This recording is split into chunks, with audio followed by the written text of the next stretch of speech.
Assalamualaikum warahmatullahi wabarakatuh. Selamat pagi, pagi, pagi, pagi. ATR BPN melayani profesional dan terpercaya. Perkenalkan, nama saya Reza Bayu Murti. Saya dari kantor wilayah BPN Provinsi Kalimantan Barat. Di video kali ini saya akan menampilkan mengenai nilai-nilai dasar aneka. Dan berikutnya, selamat menyaksikan. Poin yang pertama dari aneka adalah akuntabilitas. Akuntabilitas ini memiliki pengertian kewajiban-kewajiban dari individu-individu penguasa yang dipercayakan untuk mengelola sumber daya publik dan yang bersangkutan dengannya untuk dapat menjawab hal-hal yang menyangkut pertanggungjawaban fiskal, manajerial, dan program.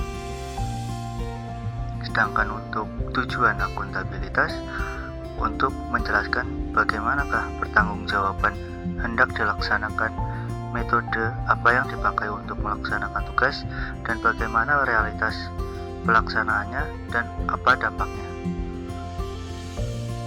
Nah, mengapa akuntabilitas ini penting?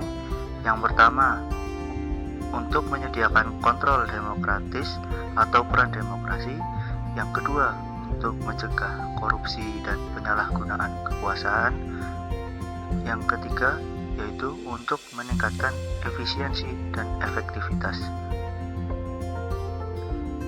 Sedangkan untuk aspek akuntabilitas ada 5, yaitu yang pertama, sebuah hubungan.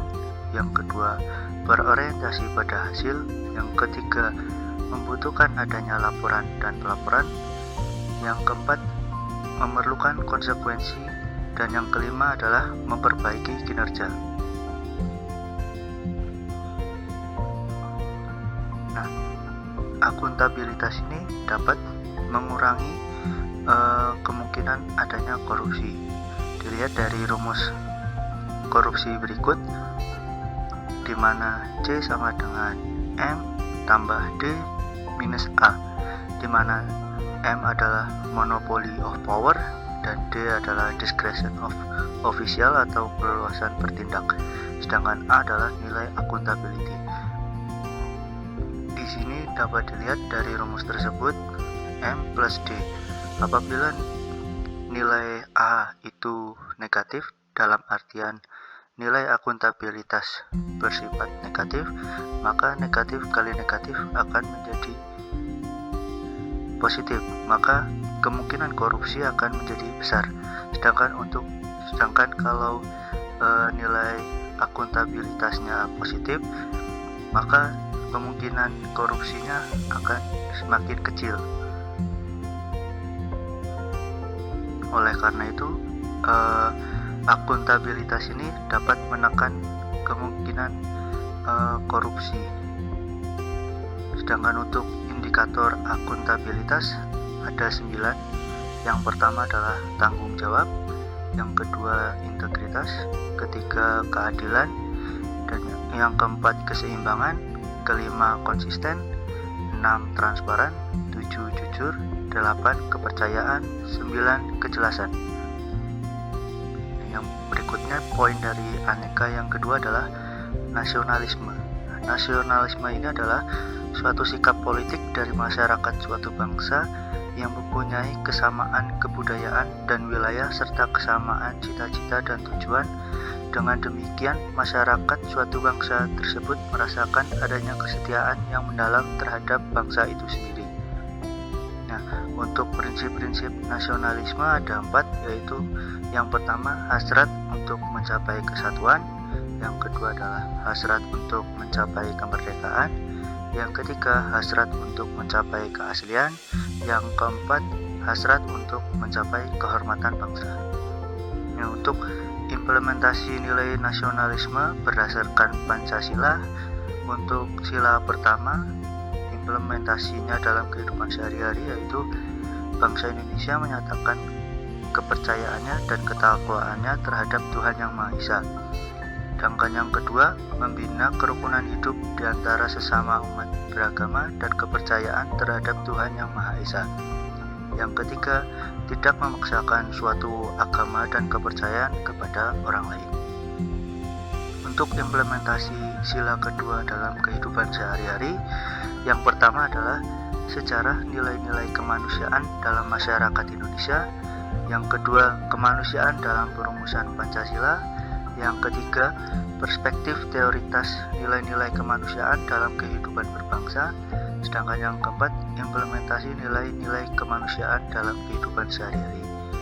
Dan sebenarnya implementasinya bisa lebih banyak lagi. Nah, untuk implementasi sila ketiga dalam kehidupan sehari-hari itu ada mengembangkan persatuan Indonesia atas dasar Bhinneka Tunggal Ika, yang kedua memajukan pergaulan demi persatuan dan kesatuan bangsa, yang ketiga mengembangkan rasa cinta kepada tanah air dan bangsa. Untuk implementasi sila keempat dalam kehidupan sehari-hari adalah kebiasaan musyawarah di pemerintah desa. Yang kedua, paham demokrasi barat berpengaruh pada perjuangan kemerdekaan. Yang ketiga, ajaran Islam tentang persaudaraan dan kesamaan derajat. Untuk implementasi sila kelima dalam kehidupan sehari-hari yaitu tidak mementingkan diri sendiri, kelompok atau golongan. Yang kedua, memperhatikan nasib orang lain. Yang ketiga adalah gotong royong. Dan yang keempat, ringan sama dijinjing, berat sama dipikul. Nah, poin ketiga dari aneka adalah etika publik. Etika publik ini adalah refleksi tentang standar atau norma yang menentukan baik atau buruk, benar atau salah perilaku, tindakan, dan keputusan untuk mengarahkan kebijakan publik dalam rangka menjalankan tanggung jawab pelayanan publik. Selanjutnya adalah integritas publik. Menuntut integritas publik ini menuntut para pemimpin dan pejabat publik untuk memiliki komitmen moral dengan mempertimbangkan keseimbangan antara penilaian kelembagaan, dimensi pribadi, dan kebijaksanaan. Nah, untuk berikutnya adalah kode etik. Kode etik ini berarti peraturan yang mengatur tingkah laku dalam suatu kelompok khusus. Sudut pandangnya hanya ditunjukkan pada hal-hal prinsip dalam bentuk ketentuan-ketentuan tertulis. Untuk indikator etika publik ada 8, yaitu jujur dalam memberikan informasi pelayanan publik, yang kedua bersikap terbuka dalam pelayanan, yang ketiga bersikap tulus, yang keempat bersikap sopan dan santun, yang kelima bisa menjaga informasi yang bersifat rahasia, yang keenam bersikap hormat, yang ketujuh bertanggung jawab dalam menggunakan barang milik negara, yang kedelapan berlaku adil dalam memberikan pelayanan. Untuk poin selanjutnya adalah dari aneka adalah komitmen mutu. Komitmen mutu ini terdiri dari efektivitas, efisiensi, inovasi, dan mutu. Kembali lagi ke efektivitas.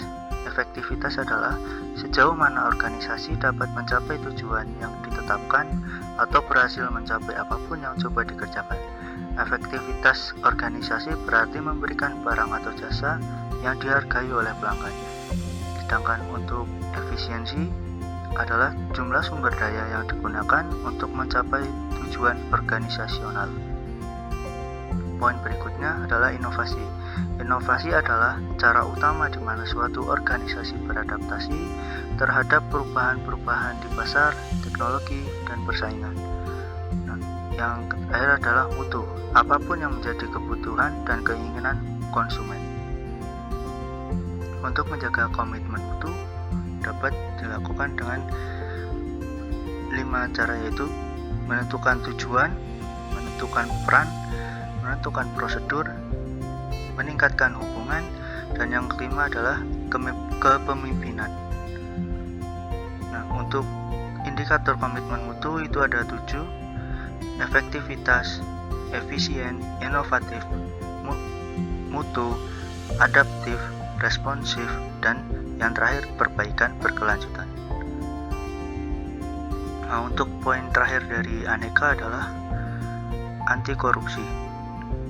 Nah, untuk dampak negatif dari korupsi ini adalah yang pertama, pada bidang tata ekonomi dapat menjadi pemborosan sumber-sumber dan larinya modal ke luar negeri.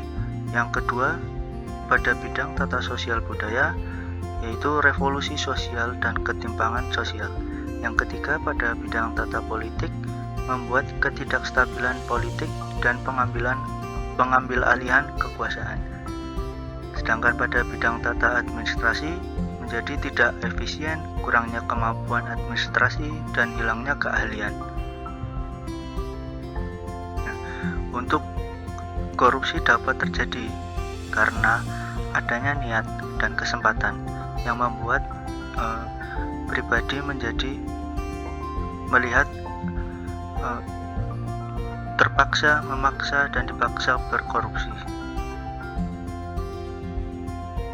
Nah, untuk ciri-ciri korupsi dapat ada 6, yaitu dilakukan oleh lebih dari satu orang. Yang kedua, merahasiakan motif, ada keuntungan yang diraih.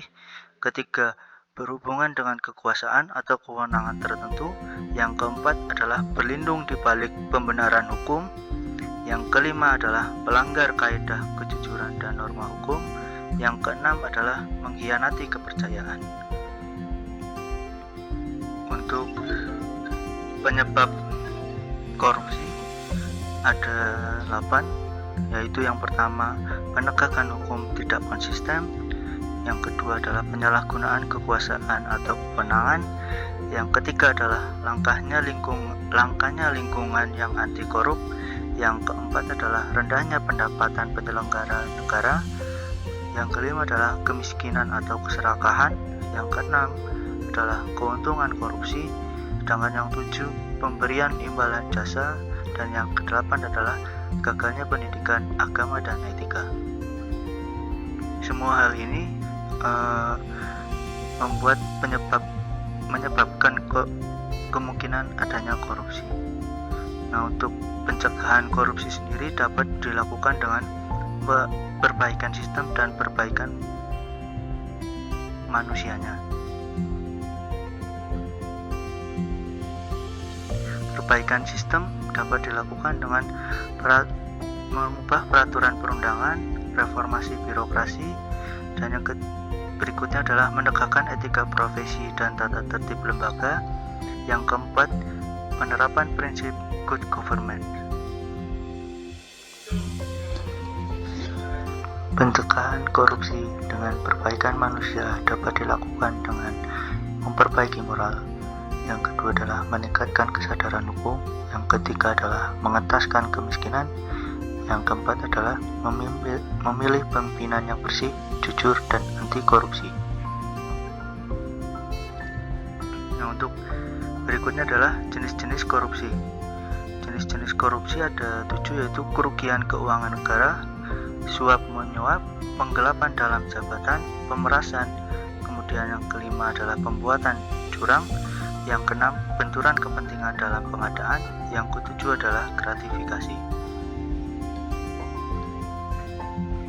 Aspek penting terjadinya tindakan korupsi yaitu ada koruptor menggoda, biasanya pada saat seseorang di luar sistem.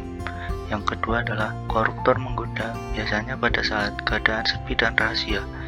Yang ketiga, koruptor menggoda dengan beragam cara dan menggunakan pengaruh yang sebelumnya di luar perkiraan. Korupsi dapat ditekan dengan adanya lingkungan yang berintegrasi. Lingkungan berintegrasi yaitu yang pertama, memperbanyak teman yang berperilaku positif. Yang kedua adalah memperbanyak artefak atau simbol dan lingkungan berintegrasi secara yang memberikan makna atau inspirasi untuk melakukan perilaku positif dan selalu ingat akan kebaikan dan kebenaran. Yang ketiga adalah memperbanyak rutinitas atau ritual positif. Yang keempat adalah membangun atau menjalankan sistem integritas, misalnya dalam kepemimpinan, struktur organisasi, dan sistem pengendalian. Untuk indikator nilai anti korupsi ada 9, yaitu jujur, peduli, mandiri, disiplin, tanggung jawab, kerja keras, sederhana, berani, dan disiplin. Nah, sekian dari saya mengenai nilai-nilai dasar Aneka. Semoga bisa membuat teman-teman lain dapat lebih mengerti mengenai nilai-nilai dasar Aneka tersebut. Sekian dari saya, terima kasih. Wassalamualaikum warahmatullahi wabarakatuh.